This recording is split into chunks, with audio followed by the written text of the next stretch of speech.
Hi, welcome to Ruminate on This, small bits of information from AMTS, the Nutritionist webinars.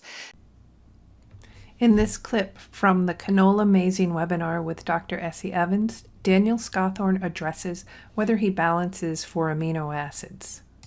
Okay, well, it depends. I guess we look at every one of our clients is unique. And the reason I say that is because everybody has a different idea or goal, and a different herd of cattle, and a different forage. We have no clients. It's not like chicken farming where things are kind of similar. Every dairy farmer that we have is unique. Many times it's this, and that's what makes a job fun. Everybody's different, right? And we get to deal with a lot of different people, and it keeps it very entertaining. So we don't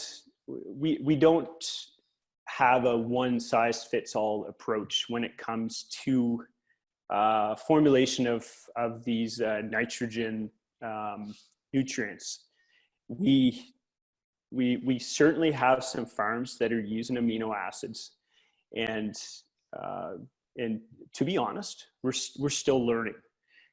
We do supplement in some of our canola / protected soy or heat treated soy diets. We do supplement some level of methionine in some of these, protected methionine. If there's a few different products that we use, and but at the end of the day, it's a discussion with that client as to, hey, here's a way to get a little bit more milk protein, which you can sell for X dollars and possibly fetch another $100, $200, $300, $400 per day on your milk check. But what we need to do is we have to formulate a diet like this, and we have to feed these amino acids at this level. And assuming they all go right, everything goes right, and the forages don't change much, and our corn is highly digestible and fine ground, and our cows are not suffering from rumen acidosis. Here's what these amino acids will probably do. And is this something you want to go ahead with? Now, a lot of times amino acids are clearly come with some level of sticker shock, right? There's no amino acids that are being given away or cheap. So we have to do a very cautious duty for our clients as to giving them a chance where it looks like it might be beneficial, but making a decision very quickly whether or not we're seeing the benefits from them. Now, we have situations where we see some benefit. The milk protein might go up. Perhaps we have a herd that's feeding an encapsulated methionine, and the milk protein seems to be high on that farm. But what are you comparing it to? Are you comparing it to that farm's previous 2 weeks of protein, or are you looking back over years and years of data on that farm and trying to really nail in on what the protein normally is without amino acids? So we look at each farm on a case-by-case basis. The most common ones we feed, like I said, are methionine, and in some cases lysine.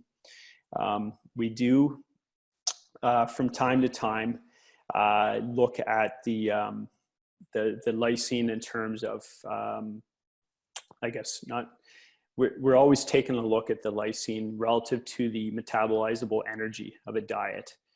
We like to see that for optimal production. We like to see that a little over up around 3.0, and that's grams of digestible lysine to the metabolizable energy. We also look at methionine that way too. We like to see that up around 1.1 to really get a milk protein boost.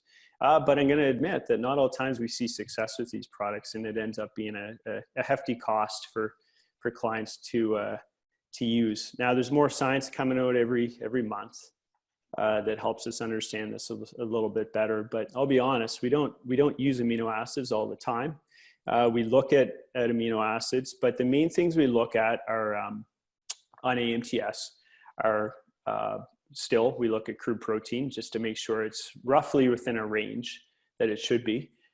We look at the rumen ammonia. That's one of my favorite numbers to look at because it's so closely related to microbial protein yield.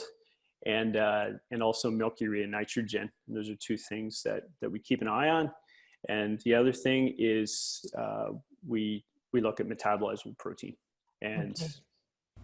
Daniel makes a very good point that one-size-fits-all formulation is not for every farm. A good nutritionist will determine when farms are able to be more finely tuned. These shorts are brought to you by AMTS, Agricultural Modeling and Training Systems. For more information on this and any other webinar, email webinars@agmodelsystems.com.